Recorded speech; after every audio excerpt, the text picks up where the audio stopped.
जमीन से 40 light year दूर एक ऐसा सोलर सिस्टम मौजूद है जिसमें टोटल 7 सितारे ऑर्बिट करते हैं। हैरान करने वाली बात यह है कि इन सभी सितारों का साइज हमारी जमीन के साइज के बराबर है और ये सब रोकी सितारे हैं, यानी उन सितारों की जमीन हमारी जमीन की तरह ठोस है। इन 7 में से साइंसदानों को 6 सितारों के अंदर कुछ खास नहीं मिला, लेकिन एक सितारे के अंदर जेम्स स्पेस टेलीस्कोप को एक ऐसी चीज दिखाई थी जिसने साइंसदानों के होश उड़ा दिए। आखिर वो चीज क्या है? क्या सच में साइंसदानों को वहाँ जिंदगी मिल चुकी है? आखिर वहाँ क्या मिला? ये अमेजिंग इन्फॉर्मेशन आप जानोगे आज के इस वीडियो में। इस वीडियो को बनाने में बहुत ज्यादा मेहनत हुई है और मुझे उम्मीद है आप इस वीडियो को एंजॉय करेंगे, तो पूरी वीडियो वॉच कीजिएगा। और आप देख रहे हैं स्पेस वर्ल्ड। इस सोलर सिस्टम का नाम है ट्रैपिस्ट-1। इस स्टार को सबसे पहले 1999 में दरियाफ्त किया गया, तब इसके 3 सितारों को फाइंड किया गया। फिर कई सालों के बाद 2017 में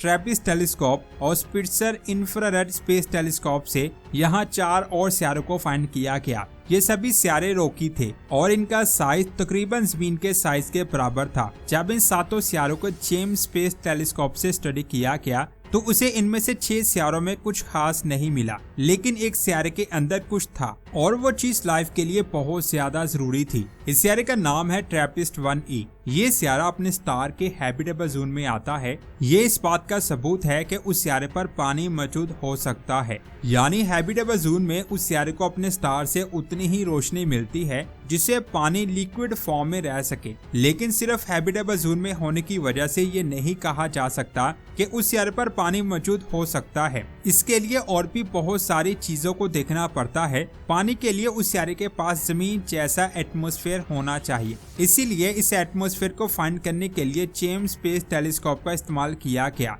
जिस वक्त जेम्स स्पेस टेलीस्कोप को लॉन्च किया गया था तब उसके कई मिशंस थे, जिनमें स्टार्स को स्टडी करना, कायनात की फॉर्मेशन के बारे में जानना, गैलेक्सीज को स्टडी करना, ब्लैक होल को स्टडी करना और जमीन जैसे सितारों को फाइंड करके उनके एटमॉस्फेयर को स्टडी करना शामिल था। जिन लोगों ने जेम्स स्पेस टेलीस्कोप को बनाया था उन्हें सबसे पहले मौका दिया गया कि वो किसी सितारे के एटमॉस्फेयर को स्टडी करें। इस टीम को ड्रीम्स का नाम दिया गया। ड्रीम्स का मतलब ये है। इस टीम ने सबसे पहले जेम्स स्पेस टेलीस्कोप को ट्रैपिस्ट-1 स्टार सिस्टम पर सेट किया। जेम्स स्पेस टेलीस्कोप बहुत ज्यादा सेंसिटिव और बहुत एक्यूरेट है। ये इतना पावरफुल है कि ये दूर के सितारों के गिर्द मौजूद पतली गैस की लेयर को भी डिटेक्ट कर लेता है, चाहे वो सितारा हमसे 40 लाइट ईयर दूर ही क्यों ना हो। ये काम ट्रांसमिशन स्पेक्ट्रोस्कोपी नाम की एक टेक्निक से होता है। इस टेक्निक में जब एक सितारा अपने स्टार के सामने से गुजरता है तो उस स्टार की रोशनी उस सितारे के एटमॉस्फेयर से टकराती है। अगर एटमॉस्फेयर डेंस हुआ तो उसमें मौजूद बहुत सारी गैसेस उस रोशनी को रोकेगी, लेकिन अगर एटमॉस्फेयर पतला हुआ तो रोशनी आसानी से गुजर जाएगी। जेम्स स्पेस टेलीस्कोप इसी रोशनी के कम या ज्यादा होने को डिटेक्ट करके पता लगा लेता है कि वहाँ कौन कौन सी गैसेस मौजूद हैं और इन्हीं गैसेस से पानी की मौजूदगी का पता चलता है। इसके लिए जेम्स स्पेस टेलीस्कोप में एक खास डिवाइस लगाई गई है जिसे नियर इंफ्रारेड स्पेक्ट्रम कहते हैं। ये डिवाइस इंफ्रारेड रोशनी को डिटेक्ट करती है। ये ऐसी रोशनी होती है जिसे इंसानी आंख नहीं देख सकती। ये बात समझे कि गैस के मॉलिक्यूल्स के अंदर छोटे छोटे बॉन्ड्स होते हैं। ये बॉन्ड्स खास किस्म की रोशनी को अपने अंदर जज़ब कर लेते हैं, उसे अपने अंदर से बाहर जाने नहीं देते। मिसाल के तौर पर मीथेन गैस में कार्बन और हाइड्रोजन का बॉन्ड होता है। कार्बन डाइऑक्साइड में कार्बन और ऑक्सीजन का बॉन्ड होता है। रोशनी की कई वेवलेंथ होती हैं। हर बैंड अलग रोशनी की वेवलेंथ को अपने अंदर जज़ब कर लेता है। मिसाल के तौर पर जब किसी स्टार की रोशनी सितारे के एटमॉस्फेयर के अंदर से गुजरती है तो उस एटमॉस्फेयर के अंदर मौजूद गैसेस के बॉन्ड्स अपनी पसंदीदा रोशनी की वेवलेंथ को अपने अंदर जज़ब कर लेते हैं। वो बैंड्स उस रोशनी को अपने अंदर से गुजरने नहीं देते, जिसके बाद जेम्स स्पेस टेलीस्कोप से देखा जाता है कि एटमॉस्फेयर से गुजरने के बाद कौन सी रोशनी कम हो गई है और कौन से रंग गायब हो गए हैं। इससे जेम्स स्पेस टेलीस्कोप को पता चल जाता है कि उस सितारे के पास कोई एटमॉस्फेयर है या नहीं। अगर है तो उस एटमॉस्फेयर में कौन कौन सी गैसेस मौजूद हैं, जैसे मीथेन, कार्बन डाइऑक्साइड वगैरह। इसी टेक्निक का इस्तेमाल करते हुए जेम्स स्पेस टेलीस्कोप को ट्रैपिस्ट-1e के अंदर एक एटमॉस्फेयर नजर आया। और इस एटमॉस्फेयर ने पूरी दुनिया में तहलका मचा दिया। साइंसदानों ने इस एटमॉस्फेयर को वीनस के साथ कंपेयर किया कि कहीं ये वीनस जैसा डेंस और जहरीला तो नहीं है, लेकिन उन्हें वहां ऐसी कोई गैस नजर नहीं आई। इसके बाद इसे मार्स के साथ कंपेयर किया गया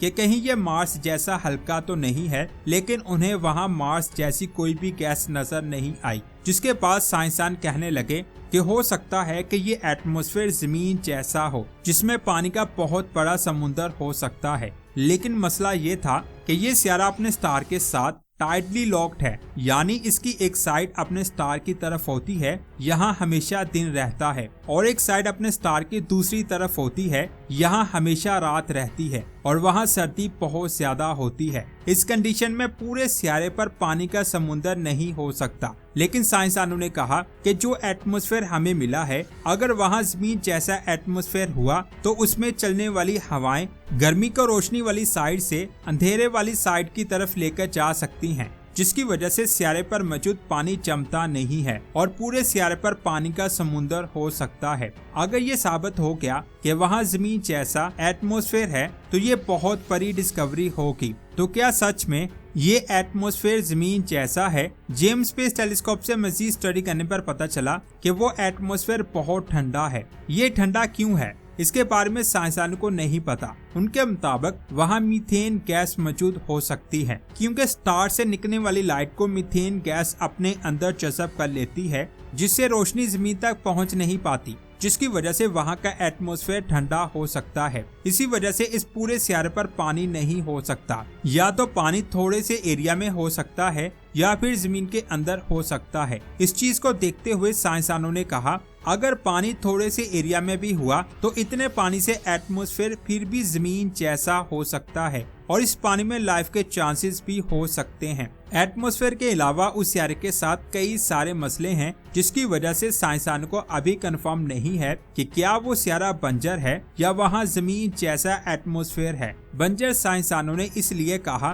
क्योंकि उस सियारे का स्टार एक एक्टिव ड्वार्फ है, जिससे हमारे सूरज से भी ज्यादा ताकतवर फ्लेयर्स निकलती हैं, जो वहाँ के एटमॉस्फेयर को उड़ा सकती हैं, जिसकी वजह से वो सियारा बंजर हो सकता है। जमीन जैसा एटमॉस्फेयर इसलिए कहा गया क्योंकि हो सकता है उस सियारे के पास वैसी ही मैग्नेटिक फील्ड मौजूद हो जैसी हमारी जमीन के पास है, जो सूरज से आने वाली खतरनाक रेडिएशन से सियारे को बचाती हैं, जिसकी वजह से हो सकता है वहाँ पानी का समुंदर मौजूद हो। चलो मान लेते हैं कि पूरे सियारे पर पानी का समुंदर नहीं है, लेकिन बहुत ज्यादा चांसेस हैं कि इस सियारे की सामने वाली साइड और बैक वाली साइड के बीच वाले हिस्से में पानी हो सकता है।